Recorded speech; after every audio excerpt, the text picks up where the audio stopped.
Audiosmanía. Presenta, la confianza en uno mismo.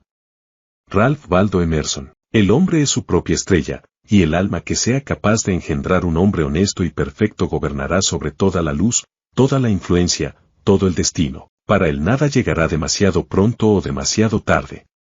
Nuestros actos son nuestros ángeles, nuestro bien o nuestro mal, las sombras fatales que caminan a nuestro lado.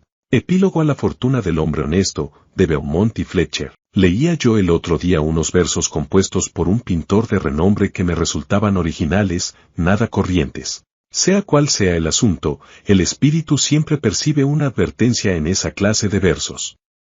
El sentimiento que infunden tiene más valor que las ideas que contienen. En eso consiste el genio, en creer en tu propio pensamiento, creer que lo que es verdadero para ti en tu corazón no es también para los demás. Otórgale voz a la convicción que late en tu interior y ésta adquirirá un significado universal, pues lo íntimo, con el tiempo, se transforma en lo general, y nuestro primer pensamiento volverá a nosotros con las trompetas del día del juicio. Por muy familiar que le sea la voz de la mente a cada uno de ellos, el gran mérito que concedemos a Moisés, Platón y Milton consiste en que todos ellos reducen a la nada libros y tradiciones enteras, y escriben no lo que piensan los hombres sino lo que piensan ellos mismos. La persona debe aprender a detectar y a atender ese destello de luz que cruza el interior de su mente en lugar de admirar el lustre del firmamento con sus bardos y sabios. Sin embargo, el hombre rechaza su propio pensamiento sin dudarlo, y lo rechaza porque proviene de sí mismo. En cada obra del genio reconocemos los pensamientos que hemos descartado, vuelven a nosotros con una cierta majestuosidad ajena. Esta es la lección que nos enseñan las grandes obras de arte. Nos muestran cómo obedecer a nuestra impresión natural, y siempre con una inflexibilidad jovial, en aquellos momentos en que se nos llama desde la otra orilla. Si no es así, mañana alguien dirá con gran sentido común lo que nosotros pensábamos y sentíamos desde siempre, y por ello nos veremos obligados no sin vergüenza a adoptar de otro lo que era ya opinión nuestra. En la educación de todo individuo hay un momento en que éste llega a la convicción de que la envidia es ignorancia, que la imitación es un suicidio, y que para bien o para mal, debe tomarse a sí mismo como vara de medir. Llega un punto en que, por muy rebosante que esté la tierra de bondad, no obtiene un solo cereal si no es aplicando sus herramientas a la porción de suelo que se le ha encomendado sembrar. El poder que entonces surge en él es algo nuevo dentro de la naturaleza, él es el único que sabe qué puede hacer, aunque no estará seguro hasta que lo haya intentado. No en vano ciertos rostros, personajes o hechos le dejan una profunda huella mientras que otros le resultan indiferentes. Este arte de la escultura de la memoria tiene una armonía preestablecida. El ojo se coloca allí donde va a caer un rayo de luz para que pueda ser testigo de ello. Nosotros apenas expresamos la mitad de lo que somos y nos avergüenza la idea divina que cada uno representa. Podemos confiar con prudencia y buenos augurios en que sea impartida de manera sincera, pero Dios no dejará que un cobarde enseñe su obra. Un hombre solo reposa y se alegra cuando ha puesto toda su alma en su trabajo, cuando lo ha hecho lo mejor que sabía, y sin embargo, lo que ha hecho o dicho de otra manera no le dejará descansar. Es un desahogo que no desahoga, el genio le abandona en el intento, y en tal caso las musas, la inventiva y la esperanza ni se le acercan. Confía en ti mismo, cada corazón vibra según esa cuerda de hierro. Acepta el lugar que la divina providencia te ha otorgado, la sociedad de tus contemporáneos, la cadena de los sucesos. Así lo han hecho los grandes hombres, como niños, se han encomendado al genio de sus tiempos, y su entendimiento ha manifestado que aquello que realmente merece la pena se encontraba a su lado, trabajando a través de sus manos y dominando su ser. Ahora somos hombres y debemos aceptar con la mayor altura de miras el mismo destino trascendental, no somos menores ni inválidos resguardados en un rincón, ni tampoco cobardes que huyen ante la revolución, sino guías, redentores y benefactores que siguen el todopoderoso esfuerzo y que superan el caos y la oscuridad. Qué bellos son los oráculos que nos brinda la naturaleza en este texto, reflejados en los rostros y el comportamiento de los niños, de los infantes e incluso de los necios. Ninguno de ellos muestra una mente dividida y rebelde, ni desconfianza hacia los sentimientos propios cuando la aritmética valora las fuerzas y medios contrarios a nuestro propósito. Sus mentes son completas, su mirada todavía no ha sido conquistada y cuando miramos sus rostros nos desconcertamos. La infancia no se aviene a nada, todas las cosas se adaptan a ella, y así un bebé hace que 4 o 5 adultos parloteen y jueguen con él. Igualmente, Dios ha dotado a la juventud, la pubertad y la madurez con idéntica picardía y encanto, las ha hecho envidiables y graciosas, y de ese modo cuando alcanzan firmeza sus pretensiones no deben dejarse de lado. No penséis que la juventud carece de fuerza porque no nos hable directamente. Prestadle atención.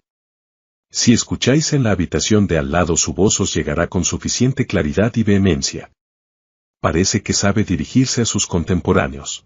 Sea tímida u osada, sabrá cómo convertirnos a todos los adultos en algo innecesario.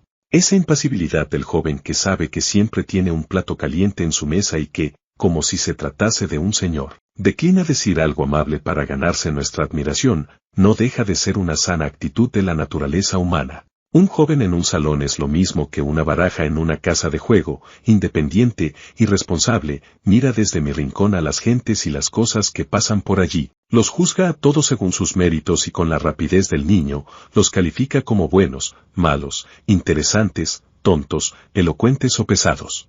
Para nada le interesan las consecuencias ni los intereses, nos da un juicio independiente y genuino. Debes cortejarle tú, no él a ti. Sin embargo, el adulto es, por así llamarlo, prisionero de su propia conciencia. En el momento que actúa o habla para el público se convierte en un individuo comprometido, analizado según la simpatía o el odio de centenares de otras personas cuyos afectos debe tener en cuenta a partir de ahora. No hay remedio para eso. Ojalá pudiese regresar a la neutralidad. Quien pueda dejar atrás las promesas y después de haber tenido la perspectiva anterior pueda mirar de nuevo desde una inocencia sin afectos, prejuicios ni sobornos, ese debe ser un coloso. Dará su opinión acerca de todos los asuntos pasajeros, los cuales, al aparecer no como algo personal sino necesario, se clavarán como dardos en el corazón del ser humano y le atemorizarán. Hay voces que podemos oír en soledad, pero que se desvanecen en cuanto ponemos un pie en el mundo. En todas partes la sociedad se convierte en una conspiración contra la individualidad de cada uno de sus miembros. No es más que una sociedad anónima en la que para asegurar mejor el pan de cada accionista, sus integrantes se ponen de acuerdo para quitar la libertad y la cultura a los comensales. La virtud más solicitada es la conformidad, la confianza en uno mismo es su antagonista. Esa sociedad no valora las realidades ni los creadores, sino los nombres y las costumbres. Aquel que quiera ser un hombre habrá de ser un inconformista. Quien desee ganarse las palmas inmortales no debe detenerse ante el nombre de la bondad, sino que debe explotar si de verdad eso es bondad. Al final, nada hay más sagrado que la integridad de tu propia inteligencia. Si te absuelves de ti mismo, entonces tendrás el apoyo del mundo entero. Recuerdo que una vez, siendo yo joven, tenía que dar respuesta a un estimado tutor que no paraba de importunarme con las viejas doctrinas de la Iglesia. Cuando le pregunté, ¿qué tengo que hacer con las tradiciones sagradas si vivo enteramente desde mi interior? Mi compañero sugirió que esos impulsos pueden venir de lo más bajo, no de lo más alto. Yo le contesté, no creo que así sea, pero si soy hijo del diablo, entonces viviré de él. No hay ley que pueda ser más sagrada que la de mi propia naturaleza. El bien y el mal no son más que conceptos que fácilmente transferimos a esto o aquello, pero lo único bueno es lo que prolonga mi naturaleza, y lo único malo es lo que va contra ella. Un ser humano debe estar al lado de sí mismo ante cualquier oposición, como si todas las cosas fuesen inmateriales y efímeras excepto él. Me avergüenza pensar con qué facilidad capitulamos ante las banderas y las palabras, ante grupos numerosos e instituciones muertas. Cada individuo decente y persuasivo me afecta y me conmueve más que aquello que resulta correcto. Yo mismo debería caminar erguido y con energía, y debería decir la verdad sin importar las circunstancias. ¿Debemos permitir que la malicia y la vanidad se disfracen de filantropía? Si un fanático se lanza a la lucrativa causa del abolicionismo y se me acerca para contarme las últimas noticias sobre Barbados, no sé por qué no debería decirle, dedica tu amor a tus hijos, también a los leñadores del bosque, ten una buena naturaleza y sé modesto, alcanza la gracia y no trates de barnizar esa ambición cruel y poco caritativa que tienes con una inverosímil ternura hacia camaradas que están a miles de millas de aquí. El amor por lo lejano es un insulto hacia tu país. Semejante recibimiento sería sin duda áspero y descarnado, pero la verdad es más bella que el cariño fingido. Vuestra bondad ha de tener espinas, o de lo contrario no será nada. La doctrina del odio debe invocarse como contrapunto a la doctrina del amor cuando ésta consiste en quejidos y lloriqueos. Cuando el genio llama mi nombre, dejo de lado a mis padres, a mi mujer y a mis hijos. Podría escribir la palabra capricho en el dintel de la puerta, aunque espero que haya algo más que capricho en esto, pero no podemos gastar todo el día en dar explicaciones. Yo no os diré el motivo por el que busco o evito tener compañía. Igualmente, no me digáis vosotros, como hizo hoy mismo un buen hombre, que es mi obligación mejorar la situación de todos los pobres. ¿Acaso son mis pobres? Yo le digo al filántropo estúpido que solo a regañadientes puedo darle $1 o 1 centavo a aquellos que me pertenecen tan poco como yo les pertenezco a ellos. Si existe una clase de personas a las que me vendo y a las que compro por afinidad espiritual.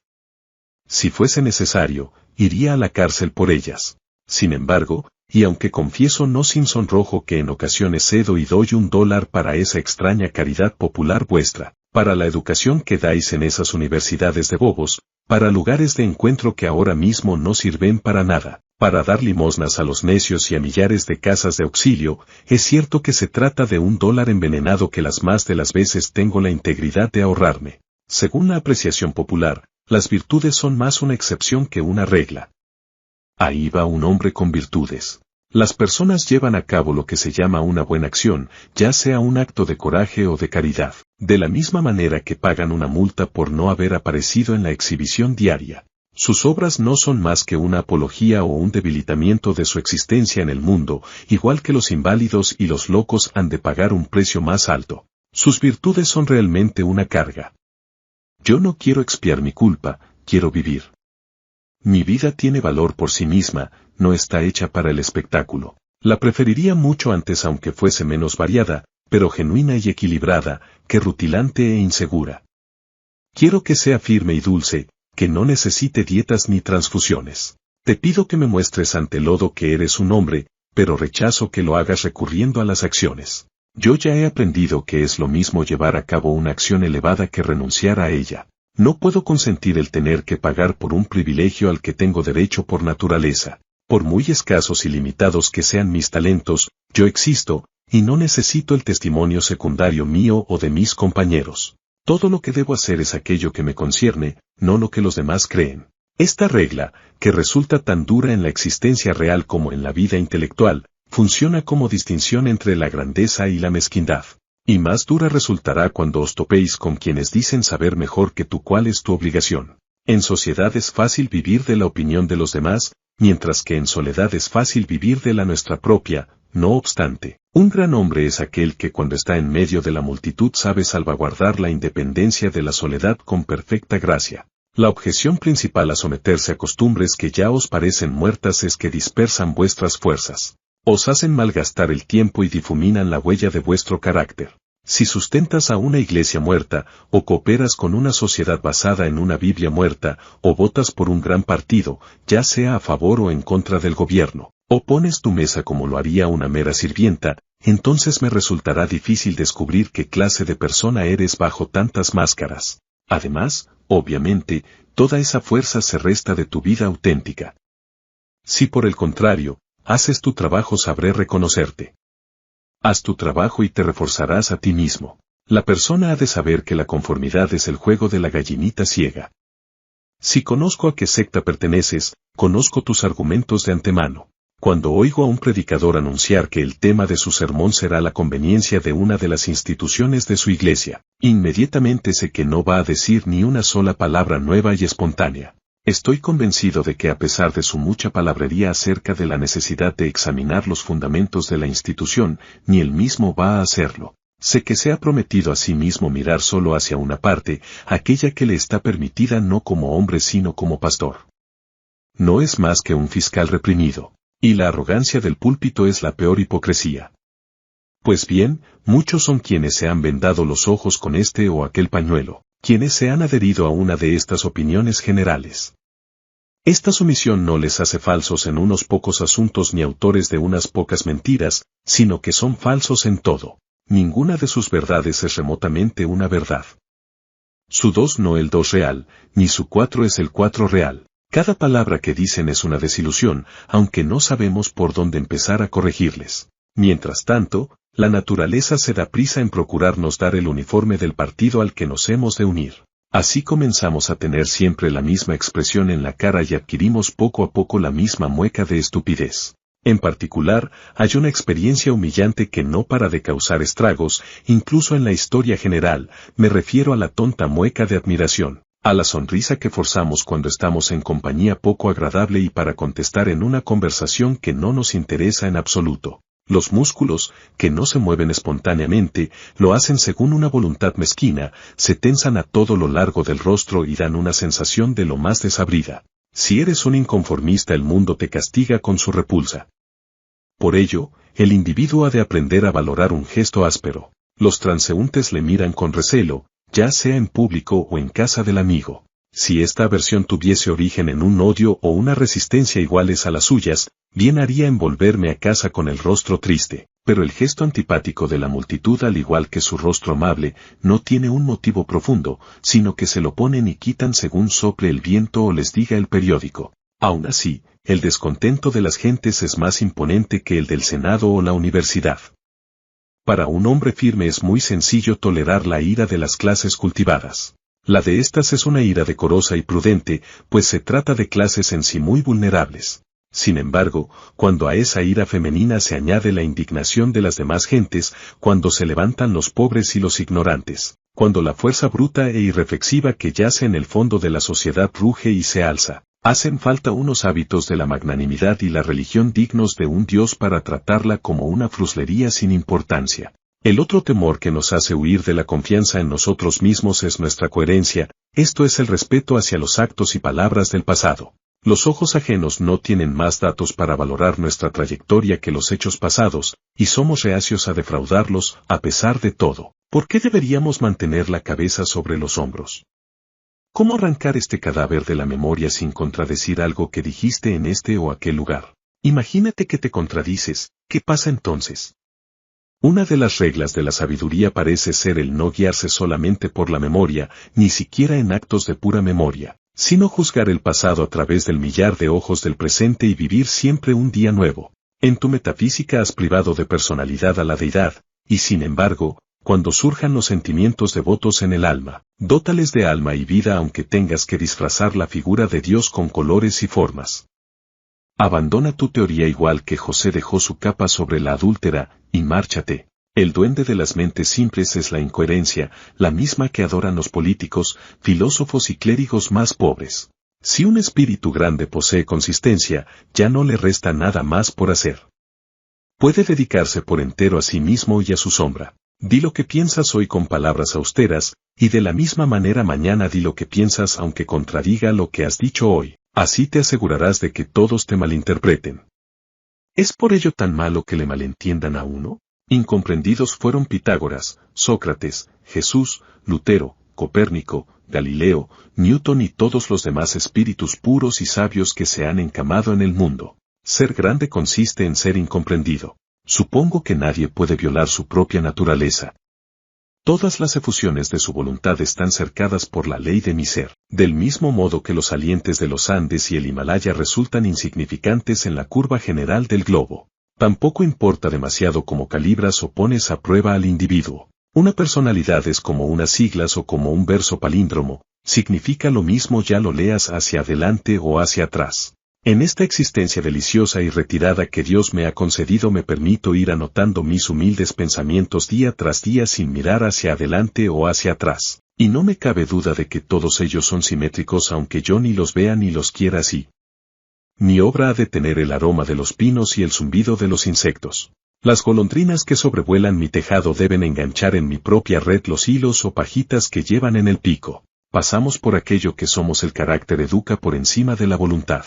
El ser humano piensa que puede comunicar sus virtudes o sus vicios solamente mediante acciones abiertas, y es incapaz de darse cuenta de que la virtud y el vicio en todo momento respiran por sí solos. Siempre habrá acuerdo acerca de cualquier variedad de acciones cuando éstas sean honestas y naturales en su momento. Es así porque de una sola voluntad emanan acciones en armonía, por muy distintas que parezcan entre sí. Sus diferencias se pierden al mirarlas desde cierta distancia, desde una forma de pensar más alta. Una sola tendencia las une a todas. Los mejores barcos navegan en una línea en zigzag producto de 1000 virajes, pero si se mira desde la distancia, la línea se endereza. Una acción genuina vuestra no solo se explicará a sí misma, sino también a las demás de su clase. Por el contrario, vuestra conformidad no explica nada. Actuad de manera individual y todo lo que hayáis hecho de ese modo os justificará. La grandeza llama al futuro. Si hoy puedo ser lo suficientemente fuerte para actuar correctamente y burlarme de las miradas de los otros, es porque ya lo debo haber hecho en el pasado y así puedo defenderme. Sea como fuere, actúa bien en este momento. Si desechas las apariencias podrás hacerlo. La fuerza del carácter es acumulativa. Los días virtuosos del pasado obran su fuerza en el presente. ¿De qué si no, se compone la majestuosidad de los héroes del Senado y de la campaña que tanta imaginación ha colmado? La conciencia de tener detrás de sí todo un tren de días memorables y de victorias, días que arrojan una luz uniforme sobre aquel que viene a actuar después y al cual vigila una escolta de ángeles. Eso es precisamente lo que enciende el trueno en la voz de Chatham, lo que otorga dignidad al porte de Washington y lo que hace que América se refleje en los ojos de Adams. El honor nos resulta venerable porque no es efímero, es siempre una virtud antigua. Hoy lo reverenciamos porque no pertenece al presente. Le tenemos afecto y le rendimos homenaje porque no constituye una trampa para nuestro amor y nuestra ofrenda, sino que depende de la persona, se deriva de ella, y por eso pertenece a una casta vetusta e inmaculada, incluso cuando se muestra en una persona joven. Espero que nuestros días pronuncien las últimas palabras sobre la conformidad y la coherencia. A partir de aquí, dejad toda esa palabrería para las revistas y la mofa. En lugar de oír el gong de la comida, percibamos el silbido de un flautín espartano. No hagamos reverencia ni pidamos perdón nunca más. Si hoy viene un gran hombre a comer a mi casa, no quiero agradarle yo, sino que quiero que él desee agradarme. Yo representaré a la humanidad, y aunque quiero hacerla amable, antes quiero hacerla verdadera. Encaremos y frenemos la sutil mediocridad y la escuálida felicidad de los tiempos. Lancémosle a la cara a las modas, al comercio y a los oficios el hecho incontestable de la historia, que allí donde trabaja cada ser humano hay un pensador y actor noble y responsable, que el hombre verdadero no pertenece a ningún otro lugar ni época, sino que es el centro de las cosas. Allí donde está él, está la naturaleza. Nos valora a nosotros, a todos los hombres y todos los hechos. De ordinario, cada individuo de la sociedad nos recuerda a algo o a alguien. La personalidad y la realidad no evocan nada en absoluto, pues toman el lugar de la creación misma. El ser humano ha de tener tal magnitud que convierta las circunstancias en algo irrelevante. Cada hombre auténtico es una causa, una nación y una era, precisa de un espacio, de números y tiempo infinitos para conseguir su propósito, de tal modo que la posteridad parecerá seguir sus pasos como una retahíla de clientes. Nace alguien llamado César y durante siglos tenemos el Imperio Romano. Nace Cristo y millones de almas crecen y se aferran a su genio de tal manera que se le llega a confundir con la virtud misma y con el potencial de la humanidad.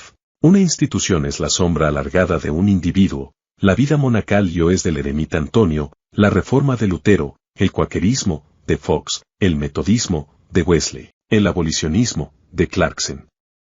El propio Milton se refería a Escipión como la cumbre de Roma. Toda la historia se despliega a partir de la biografía de unas pocas figuras sólidas y austeras. Dejad entonces que el individuo encuentre su propia valía y así mantendrá todas las cosas bajo su dominio. No le permitáis que espíe o robe, ni tampoco que ande de un sitio a otro escondiéndose como si fuese un mendigo, un bastardo o un intruso, en un mundo que existe para él. Sin embargo, el hombre de la calle, que no encuentra en su interior un valor que se corresponda con la fuerza necesaria para construir una torre o esculpir un dios de mármol, se siente como un desheredado cuando mira obras semejantes. Para él, un palacio, una estatua o un libro caro tienen un aire lejano y prohibido, como si fuese un carruaje muy vistoso que parece decirle, ¿y tú quién eres? Muy al contrario, son todas cosas suyas, reclaman su atención y piden que sus facultades se muestren y tomen posesión de ellas. El cuadro aguarda mi veredicto, no tiene control sobre mí,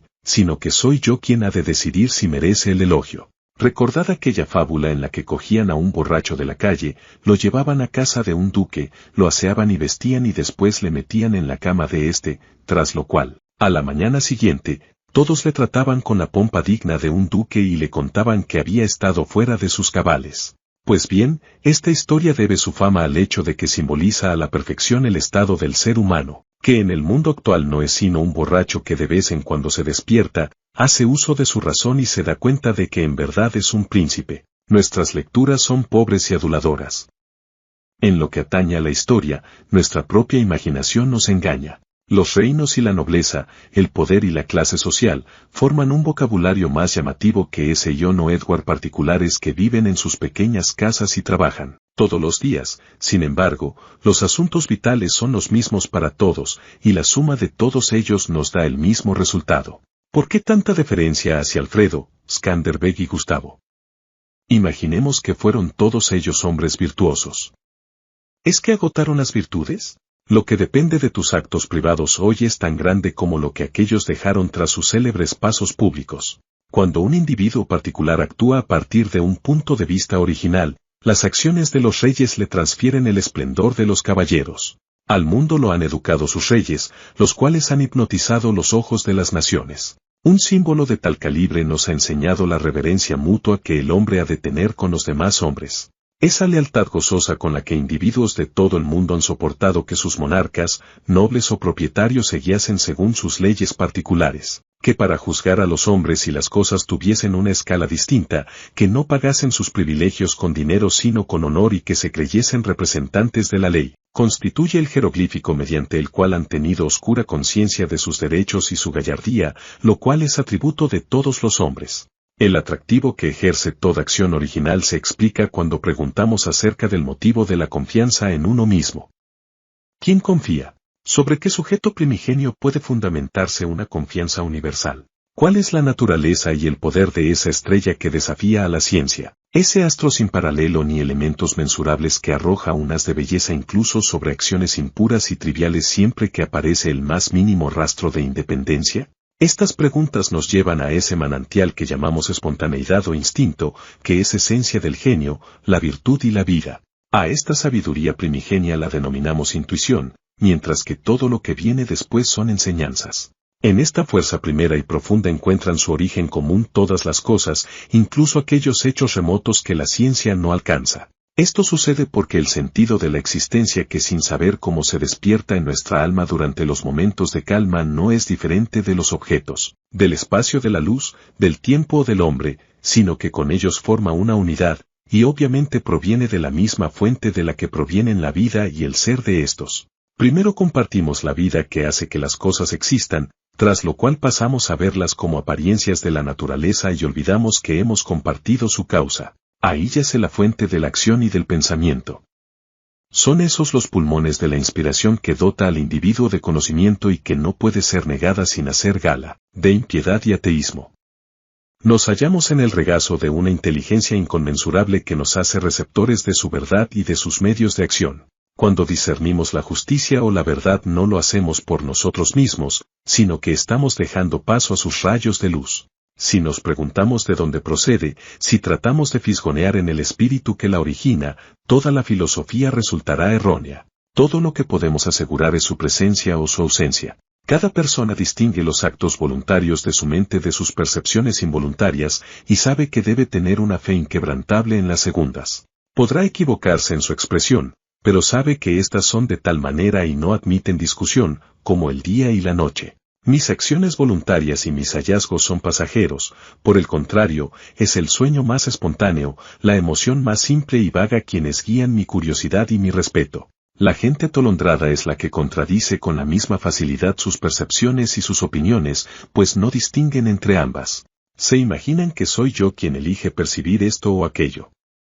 Antes bien, la percepción no es caprichosa, sino obligatoria. Si yo veo un rasgo distintivo, después también mi hijo lo verá y con el paso del tiempo, lo hará la humanidad entera, a pesar de que nadie lo haya visto antes que yo. Mi percepción es un hecho tanto como lo es el sol. Las relaciones entre el alma y el espíritu divino son tan puras que constituye una profanación el tratar de interponer entre ellas ayuda de especie alguna. Cuando Dios se dirige a nosotros debe comunicarse, debe decir no una cosa sino todas, debe llenar el mundo con su voz, y debe esparcir la luz, la naturaleza, el tiempo y las almas desde el corazón del pensamiento actual, para así dar al mundo un tiempo y una creación nuevas. Allí donde hay una mente simple que recibe la sabiduría divina, los asuntos viejos se desvanecen, caen medios, maestros, textos y templos. Allí vive el ahora, y absorbe el pasado y el futuro en el momento actual. Todas las cosas que se relacionan con ella, sean de la naturaleza que sean, se tornan sagradas. La causa de las cosas disuelve a estas, y los milagros particulares desaparecen en un milagro universal. Así pues, nunca creáis a aquel que dice conocer a Dios y hablar con él, pues te remonta al vocabulario de alguna vieja nación, a otro mundo. ¿O es que la bellota es mejor que el roble, si este es la consumación de aquella? ¿Es el padre mejor que el hijo al que ha legado su ser ya maduro? ¿Por qué pues tanta idolatría hacia el pasado? Los siglos no hacen sino conspirar contra la sensatez y la autoridad del espíritu. El tiempo y el espacio no son más que matices de color creados por el ojo, mientras que el alma es la luz. Donde llega ésta se abre el día, donde deja de estar, llegó la noche. Y en todo ello la historia no es más que una impertinencia y un agravio, y eso admitiendo que es algo más que una jubilosa apología o una parábola de mi ser y mi devenir. El hombre es tímido y no cesa de pedir disculpas. Ya no camina erguido, ni se atreve a decir, yo pienso o yo soy, sino que se limita a citar a algún santo o erudito. Siente vergüenza ante una brizna de hierba o una rosa en flor.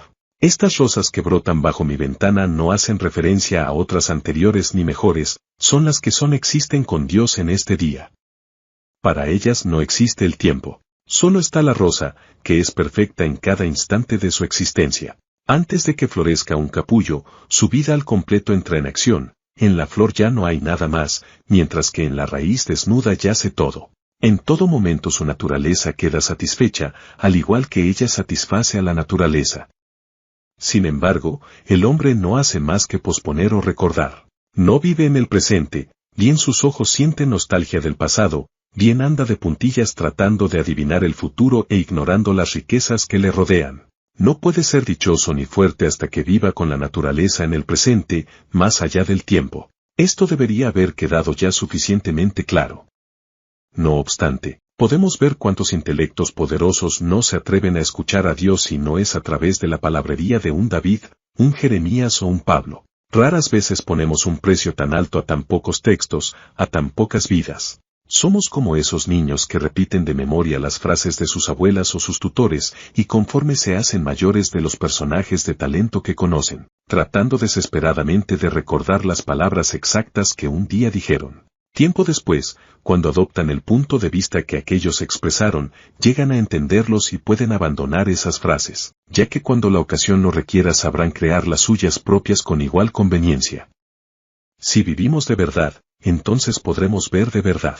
Ser fuerte es tan sencillo para un individuo fuerte, como para el débil ser débil. Cuando sentimos una percepción nueva podemos descargar alegremente nuestra memoria de tesoros acumulados como si nos deshiciéramos de la basura vieja. Cuando el individuo vive con Dios, su voz es tan dulce como el murmullo de un arroyo o el susurro de los campos de maíz. Por ahora, la verdad más alta sobre este asunto todavía no se ha dicho, y probablemente no puede decirse, pues todo lo que hablamos no es más que un recuerdo lejano de lo intuido. De mis pensamientos, el que más se puede acercar es el siguiente: cuando el bien se te acerque, cuando sientas la vida en tu interior, no será de la manera habitual. No distinguirás ya las huellas de otros, no verás el rostro de otro hombre ni oirás otro nombre, el modo, la idea y el beneficio serán totalmente extraños y nuevos. Dejarás de un lado el ejemplo y la experiencia.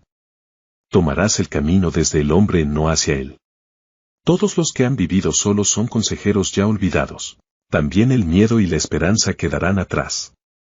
Y es que hay algo mezquino incluso en la esperanza. En el momento en que llega la visión no hay nada que podamos llamar con propiedad gratitud ni gozo. El espíritu que se alza por encima de las pasiones contempla la identidad y la causalidad eterna, percibe la existencia propia de la verdad y lo recto, y entonces se calma con la conciencia de que todas las cosas siguen su curso apropiado. Los vastos espacios naturales, el océano Atlántico, los mares del sur, los grandes periodos de tiempo, años, siglos, todo eso deja de contar. Esto que pienso y experimento constituye la base de todos los estados pretéritos de la vida y de sus circunstancias, e igualmente es el sustento del presente, de lo que llamamos vida y lo que llamamos muerte. Es la vida lo que tiene valor, no el haber vivido.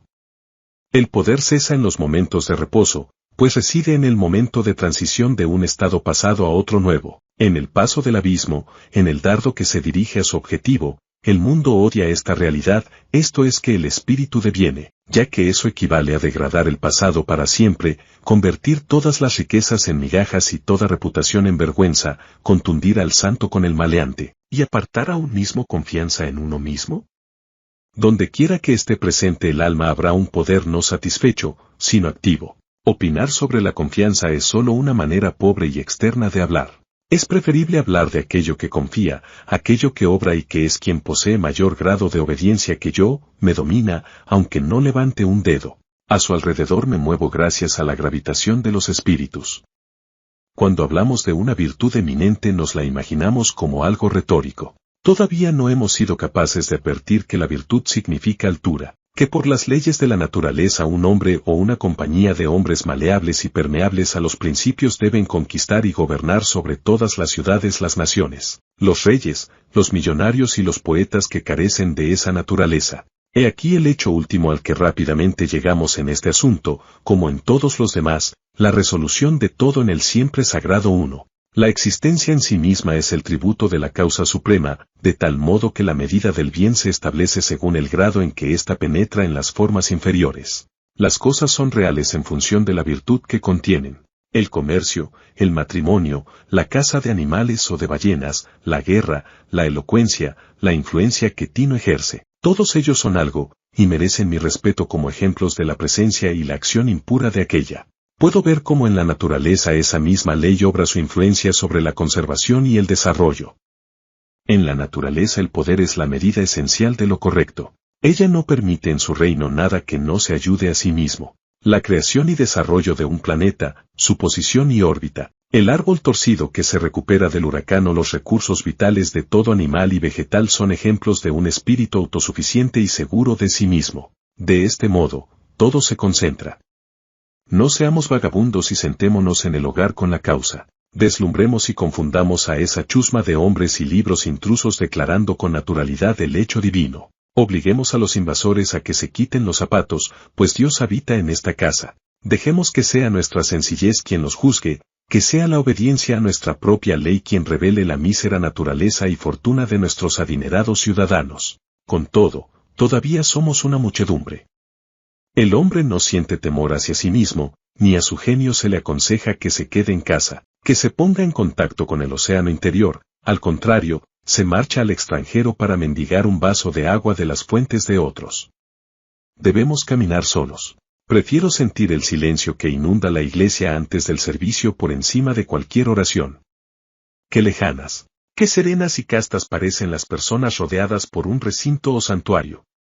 Sentémonos nosotros siempre. ¿Por qué deberíamos asumir los errores del amigo, la esposa, el padre o el hijo? ¿Es porque nos sentamos alrededor del mismo fuego o porque se dice que por nuestras venas corre la misma sangre? Todos los hombres tienen mi sangre, y yo tengo la de ellos, y no por eso voy a adoptar su misma postura ridícula y petulante, pues incluso llego hasta el punto de sentir vergüenza ajena.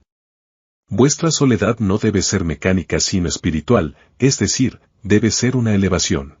Hay ocasiones en que se diría que el mundo parece confabularse para importunarnos con minucias cargadas de pompa. Amigos, clientes, niños, enfermedades, temores, necesidades, caridad, todos llaman a la puerta de tu refugio y te gritan, sal con nosotros. Tú has de mantener tu condición y no mezclarte con sus desórdenes.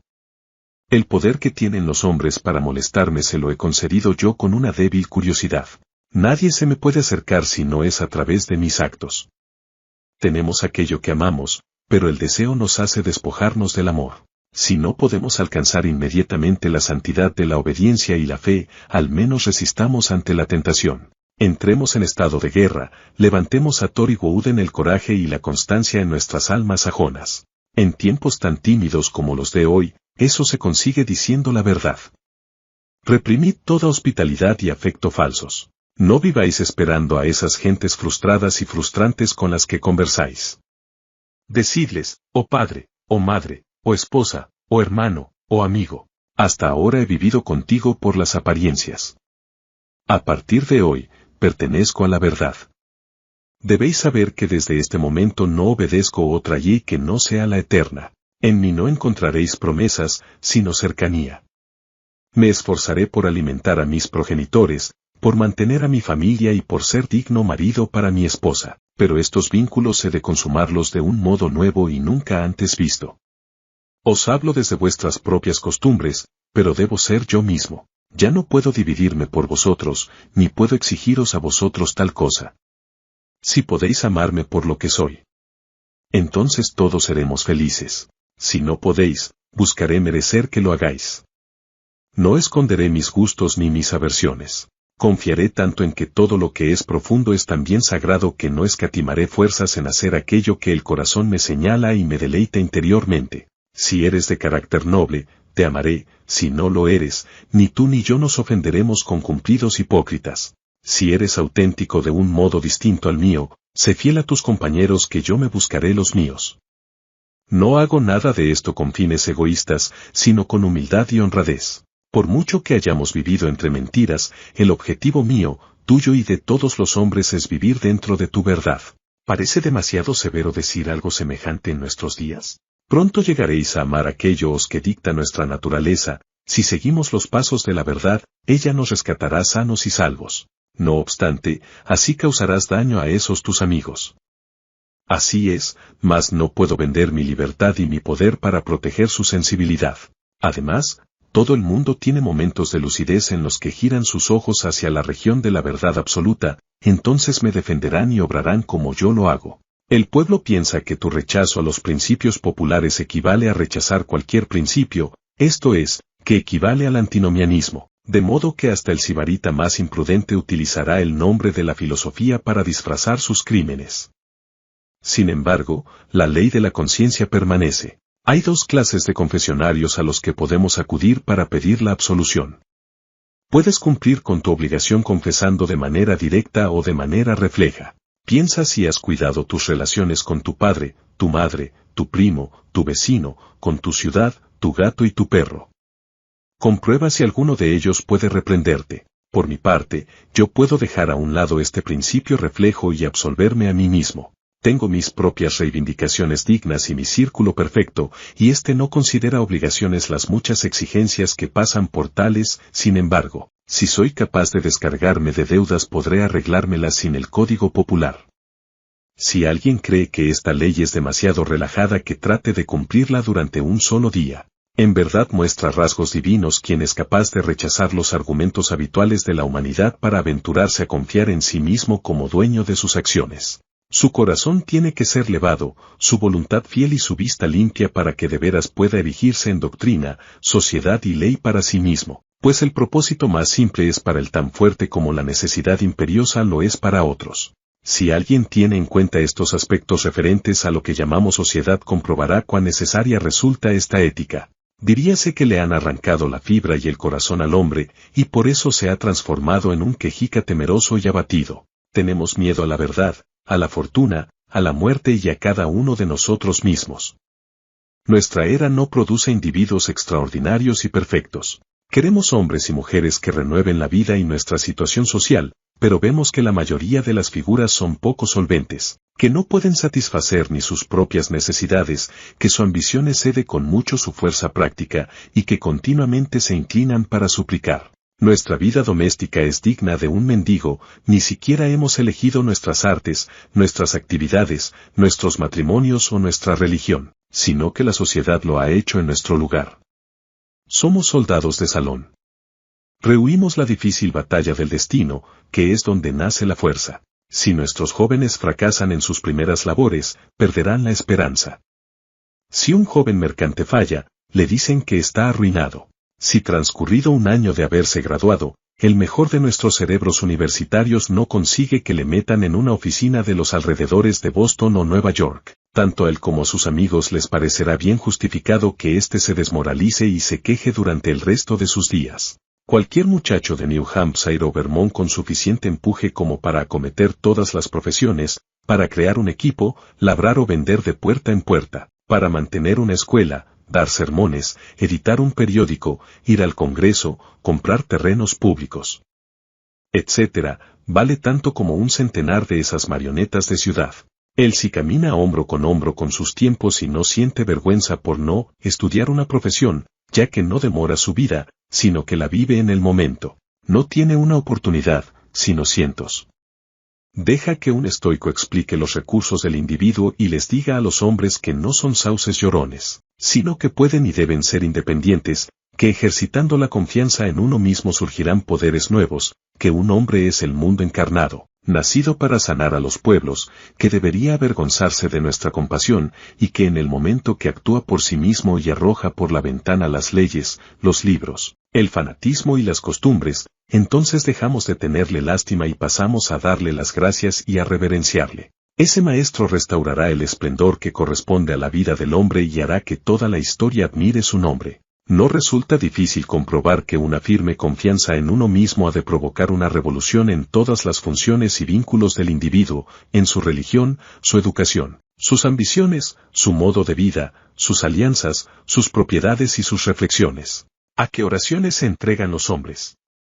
Eso que llaman oficio sagrado tiene poco de valiente y de varonil. La oración mira hacia afuera y reclama que una virtud ajena aporte un complemento también ajeno, y para ello se pierde en un embrollo infinito acerca de lo natural y lo sobrenatural, lo meditativo y lo milagroso. Un rezo que implora una comodidad particular, cualquier cosa que no sea el bien universal, está corrompido. La oración es la mirada sobre los hechos vitales desde el punto de vista más alto.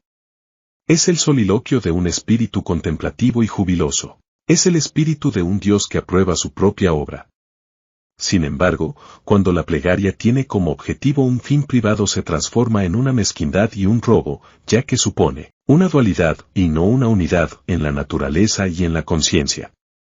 En cuanto el individuo se une a Dios deja de mendigar. En ese momento es capaz de ver una oración en todas las acciones. La del campesino que se arrodilla en el campo para quitar la mala hierba, o la del remero que también se arrodilla a la llamada de su timonel. Son plegarias de verdad que se puede escuchar a lo largo y ancho de toda la naturaleza, si bien en este caso buscan objetivos sencillos.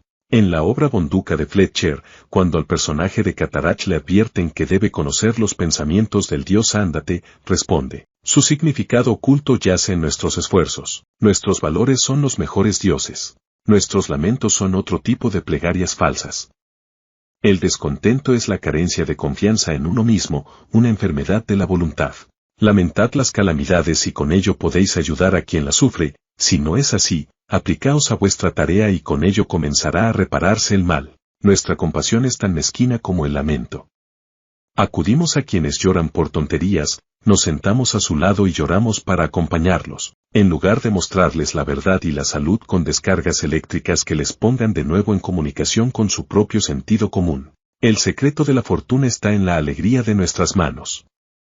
Dioses y hombres dan la bienvenida a todo aquel que se ayuda a sí mismo. Para él todas las puertas están abiertas, todas las voces le saludan, todos los honores le coronan y todas las miradas le siguen con deseo. A él va nuestro amor y lo abraza, precisamente porque no lo necesita.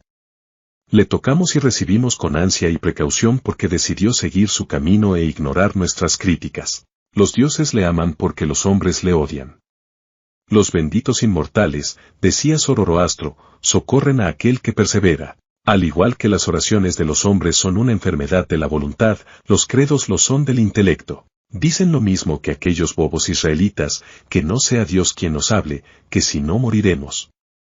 Habla tú, o que hable cualquiera de los nuestros, y le obedeceremos. No hay lugar donde no me resulte imposible encontrar a Dios en mi hermano, pues éste ha cerrado ya las puertas de su propio templo y se limita a recitar las fábulas del Dios de su hermano, o del Dios del hermano de su hermano. Una mente nueva es una nueva clasificación. Si esta mente posee una actividad y una fuerza fuera de lo común, ya sea un Locke, Lavoisier, Hutton, Bentham o Fourier, impondrá su clasificación a los demás, y de ahí nacerá un nuevo sistema. La satisfacción del discípulo es proporcional a la profundidad del pensamiento y a la cantidad de objetos que éste toca y deja al alcance de aquel. Esto se puede comprobar fácilmente en los dogmas y en las iglesias, que también son clasificaciones de un espíritu poderoso al actuar sobre las ideas básicas del deber y de la relación entre el hombre y el Altísimo. Tal sucede con el calvinismo, el cuaquerismo o los seguidores de Swedenborg. El creyente lo somete todo a la nueva terminología y por ello experimenta el mismo placer que siente esa niña que aprende botánica, mientras ve un campo nuevo con nuevas plantas. Durante un cierto tiempo, el discípulo creerá que su inteligencia ha aumentado gracias al estudio de la mente de su maestro. Sin embargo, las mentes simples idolatran las clasificaciones, las hacen pasar por fines en sí mismos y no por instrumentos provisionales, de tal modo que los muros del sistema y los del universo se les mezclan allá en el horizonte. Creen que los astros cuelgan del arco que construyó su maestro. No pueden entender por qué vosotros, seres extraños, deberíais tener derecho a mirar, ni siquiera entienden que vosotros también sabéis mirar. Deben habérselas ingeniado para robarnos la luz. No se dan cuenta de que la luz, azarosa e indómita, penetrará en todas las casas, incluso en las suyas. Dejadles que graznen y crean que les pertenece. Si son honrados y actúan correctamente, pronto su nuevo redil se quedará estrecho y bajo, crujirá y se ladeará, se pudrirá y desaparecerá, y esa luz inmortal renovada y alegre, brillando con millones de esferas y colores, resplandecerá sobre el universo como si se tratase de la primera mañana. La falta de una cultura propia hace que la superstición de viajar cuyos ídolos son Italia, Inglaterra y Egipto fascine a todos los americanos cultos, quienes convirtieron a Inglaterra, Italia o Grecia en objetos de veneración para la imaginación lo hicieron quedándose donde estaban, como si fuesen el eje de la tierra. En las horas de empuje sentimos que el deber es nuestro sitio. El alma no es un viajero. El hombre sabio se queda en casa, y cuando las necesidades o el deber le llaman a salir de ella o a viajar a tierras extrañas, su semblante dice a los hombres que viene como misionero del conocimiento y de la virtud, y por ello visita ciudades y gentes en calidad de rey, no como intruso o como ayuda de cámara. No voy a poner objeciones a la navegación alrededor del globo mientras ésta sirva a los propósitos del arte, del estudio y de la benevolencia, pues con ella primero se puede adiestrar al individuo, o conseguir que no se marche al extranjero con la esperanza de hallar algo más grande que lo que ya conoce. Quien viaja por pasatiempo o para conseguir lo que no tiene se aleja de sí mismo y por muy joven que sea, envejece entre objetos viejos. Sea en Tebas o en Palmira, su voluntad y su mente se hacen viejas y se dilapidan tanto como las ciudades mismas. Lleva ruinas a las ruinas. Viajar es el paraíso de los ingenuos. Nuestros primeros viajes sirven para descubrir cuán poco diferentes son los lugares. En mi propia casa puedo soñar que me embriaga la belleza de Nápoles y Roma, y gracias a eso me abandona la tristeza. Hago las maletas, me despido de los amigos, me embarco y amanezco en Nápoles, pero no he dejado atrás la cruda realidad. Junto a mí está el mismo sujeto triste e intranquilo del que pretendía huir. Busco el Vaticano y los palacios. Intento que me embelecen sus vistas y evocaciones, pero no es así. Mi coloso va donde quiera que voy yo. Con todo el furor por los viajes es síntoma de una debilidad mayor que afecta a toda la actividad intelectual. El intelecto es un vagabundo, pero es nuestro sistema educativo quien estimula la impaciencia. Nuestra mente viaja mientras nuestros cuerpos han de permanecer en casa. Nos conformamos con imitar, pero ¿qué es la imitación sino el viaje de la mente? Nuestras casas se construyen según el gusto extranjero, nuestras estanterías se adornan con ornamentos extraños y nuestros gustos, opiniones y facultades se inclinan hacia el pasado y lo distante. Allí donde florecieron las artes fue porque el alma las creó. El artista solo tuvo que buscar modelos en su propia mente. Fue una aplicación de su pensamiento a la cosa que había que hacer y a las condiciones que había que cumplir. ¿Por qué habría de copiar los modelos dórico o gótico? La belleza, la proporción, la grandeza de pensamiento y la expresión austera nos resultan tan cercanas a nosotros como a cualquiera, y si el artista americano estudia con confianza y devoción qué es lo que tiene que hacer y tiene en cuenta el clima, la tierra, la duración del día, las necesidades de la gente, los hábitos y formas del gobierno, entonces será capaz de crear un hogar en que quepan todos ellos, y de paso satisfará el gusto y los sentimientos. Insiste en ti mismo, no imites jamás. En todo momento puedes presentar tu talento con la fuerza acumulada que otorga la labor de una vida, por el contrario, el talento que se adopta de otros solo se posee de manera extemporánea e incompleta. Solo el hacedor puede decir lo que uno sabe hacer mejor. Nadie sabe qué es hasta que él se lo muestre. Si no, ¿dónde está el maestro que pudo enseñar a Shakespeare? Y el de Franklin, Washington, Bacon o Newton. Todo gran hombre es único. El escipionismo de Escipión es precisamente la parte de la que no podemos apropiarnos. Shakespeare nunca emergerá del estudio de sus obras. Haz aquello que se te ha asignado y no podrás esperar ni arriesgarte demasiado. En este momento te aguarda una frase tan valiente y sublime como el escoplo de Fidias, la espátula de los egipcios o la pluma de Moisés o Dante, aunque distinta de todas ellas. No parece probable que un espíritu tan fértil y elocuente y con tantas voces distintas se digne a repetirte las cosas. Sin embargo, si puedes oír a estos patriarcas podrás responderles con el mismo tono de voz, pues el oído y la lengua son dos órganos de una misma naturaleza. Habita en las regiones sencillas y nobles de tu vida, obedece a tu corazón y llegarás a reproducir de nuevo el antemundo. Si nuestra religión, nuestra educación y nuestro arte dirigen la mirada al extranjero, lo mismo ocurre con el espíritu de nuestra sociedad. Todos los hombres alardean de haber contribuido al progreso de la sociedad, y sin embargo el hombre no ha progresado nada. La sociedad no progresa nunca. Cuando avanza por un lado es para retroceder por otro. Está en continua transformación, es bárbara, civilizada, cristiana, opulenta o científica, pero estos cambios no constituyen una mejora. Por cada cosa que se nos concede tenemos que entregar algo.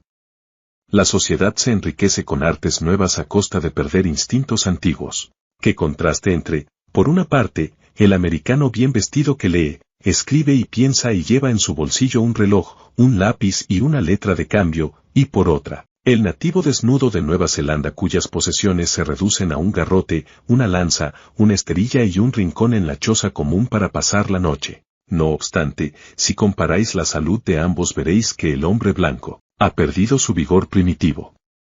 Si es cierto lo que dicen los viajeros, golpead con un hacha a un salvaje y observaréis que sus heridas se cierran en 1 o 2 días, como si hubieseis descargado sobre una resina blanda, mientras que un golpe semejante llevará al hombre blanco directamente a la tumba. El hombre civilizado construye carruajes, pero ha abandonado el uso de los pies. Podrá apoyarse en las muletas, pero ha perdido la potencia de los músculos. Lleva un precioso reloj suizo, pero ha olvidado cómo averiguar la hora valiéndose del sol. Podrá encontrar información fiable en su almanaque náutico de Greenwich, pero el hombre de la calle desconoce las estrellas del cielo. No contempla el solsticio, y del equinoccio apenas sabe nada. El radiante calendario del año no tiene indicador en su mente, su agenda debilita su memoria, las bibliotecas son una carga para su ingenio. Las casas de seguros hacen que aumente el número de accidentes, y cabe preguntarse si la tecnología no nos estorba demasiado, si con el refinamiento no habremos perdido fuerza, y también algo del empuje de la virtud natural por culpa de un cristianismo atrincherado en sus formas e instituciones. Y es que cada estoico era un estoico, pero, en la cristiandad, ¿dónde está el cristiano? No hay desviación mayor en la ley moral que la que afecta a la altura o el volumen.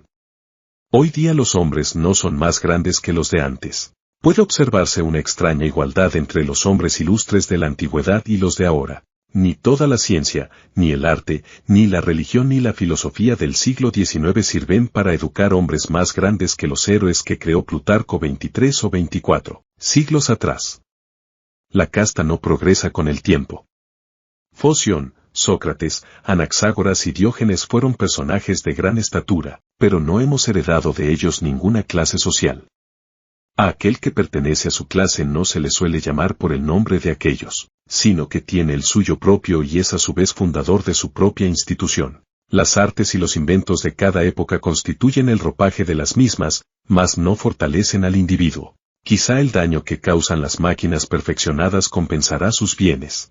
Hudson y Bering consiguieron tantas cosas con sus barcos de pesca que asombraron a Perry y a Franklin, cuyo equipamiento ya había agotado los recursos de la ciencia y el arte. Galileo solo necesitó unos simples anteojos para descubrir una serie de fenómenos celestes más soberbios que cualesquiera que se hayan visto después. Colón encontró el Nuevo Mundo navegando en una carabela. Resulta curioso comprobar cómo los medios y las tecnologías que se presentaban entre el clamor de los elogios hace unos años o unos siglos, caen en desuso y desaparecen cada cierto tiempo. El genio retoma al hombre esencial. Consideramos los progresos en el arte de la guerra como un triunfo de la ciencia, sin embargo, Napoleón conquistó Europa utilizando el sistema del vivac, que consiste en alimentarse solamente del valor, sin ninguna otra ayuda externa. Según las casas, el emperador mantenía que resultaba imposible formar un ejército perfecto si a los soldados no se les quitan las armas, los almacenes, los comisarios y los vehículos y al modo romano, se les entrega una ración de trigo para que lo trituren en sus manos y se hagan ellos mismos su pan. La sociedad es una ola. La ola avanza, pero el agua de la que está compuesta no. La misma partícula no se eleva desde el valle hasta la cresta. Su unidad es solo una apariencia. Las personas que forman hoy una nación morirán el año que viene y se llevarán con ellos sus experiencias. Así, la confianza en la propiedad, incluyendo la confianza en los gobiernos que la protegen, también denota falta de confianza en uno mismo. Hace tanto tiempo que los hombres han apartado la mirada de sí mismos y de las cosas que han llegado a contemplar las instituciones religiosas, cultas y civiles como defensores de la propiedad, y desprecian toda crítica hacia aquellas porque creen que son ataques a esta. Miden el valor de las personas por lo que poseen, no por quienes son. A pesar de ello, el nuevo respeto por la naturaleza propia hace que el hombre culto sienta vergüenza de sus posesiones. Sobre todo odia lo que tiene si considera que es accidental, que le ha llegado por herencia, por donación o mediante un delito. Entonces siente que eso no es poseer, que nada le pertenece, que sus bienes no tienen vínculos con su ser, sino que simplemente los conserva porque no hay ladrón ni revolución que se los arrebate. Pero la naturaleza del hombre consiste en adquirir constantemente, y lo que adquiere es una propiedad viva que no está expuesta a los legisladores. Las multitudes, las revoluciones, el fuego, la tormenta o las bancarrotas, sino que está en constante renovación allí donde respira el ser humano. Tu parte de la vida, decía el califa Alí, va siempre detrás de ti, así que deja de andar buscándola. Nuestra dependencia respecto de estos bienes ajenos nos conduce a un respeto servil por los números.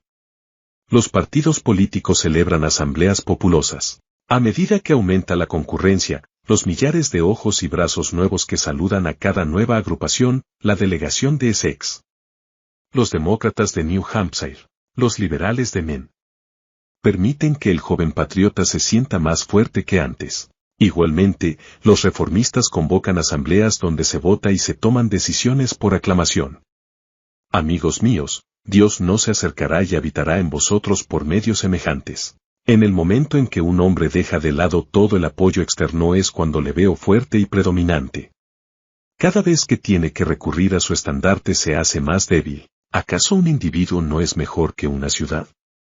No le pidas nada al hombre, pues en un mundo en eterno cambio es tu columna firme la que debe aparecer como sustento de todo aquello que te rodea. Aquel que sabe que el poder es innato, que entiende que la debilidad proviene de buscar la bondad fuera de sí mismo y sabiéndolo, se lanza a su propio pensamiento. Es quien puede caminar erguido, gobernar sus extremidades y obrar milagros, igual que quien camina apoyándose en los pies es más estable que quien lo hace sobre la cabeza. Así pues, utilizad aquello que llamamos fortuna.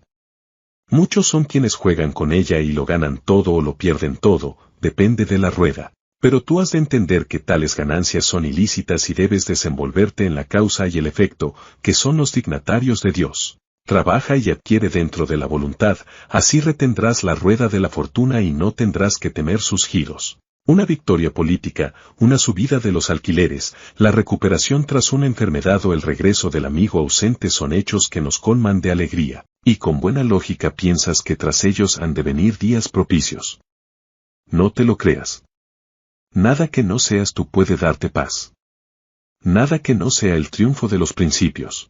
La confianza en uno mismo, 1841 de Ralph Waldo, 1803 a 1882, es, junto con Experiencia, el ensayo filosófica y humanísticamente más relevante de su autor. Definido por Oliver Wendell Holmes como la Declaración de Independencia Cultural de Estados Unidos, constituye uno de los textos fundacionales no ya de la literatura de su país, sino de su historia y de su cultura en general. Se trata de un texto de temática fundamentalmente identitaria, en el que se van trazando las aspiraciones a la emancipación cultural de su país respecto del viejo continente y en el que al mismo tiempo se vislumbran las características potenciales de la nueva nación.